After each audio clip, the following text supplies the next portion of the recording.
నేను తీసుకున్న లంచ్ మధ్యాహ్నం ఆహారము ఇలా ఉంటుందండి.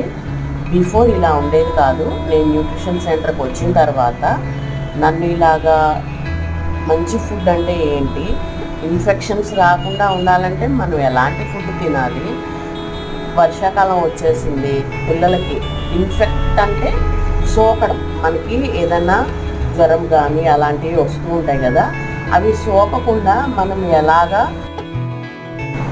వ్యక్తిగతంగా మనం ఎలాంటి ఆరోగ్య ఆచారాలు పాటించాలి, మన చుట్టూ ఉన్న వాతావరణాన్ని ఎలా పెట్టాలి. అంతకుముందు కరోనా టైంలో అయితే చక్కగా అందరూ మాస్కులు వేసుకోవడం, వ్యాక్సినేషన్ వేసుకోవడం అప్పుడు ఉన్నారు. ఇప్పుడు చేస్తున్నామా లేదా, అసలు మనకు ఎలా వస్తున్నాయి ఏంటి.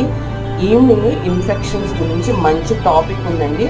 కావాలంటే రిజిస్ట్రేషన్ చేసుకోవచ్చు మా వెల్నెస్ సెంటర్లో.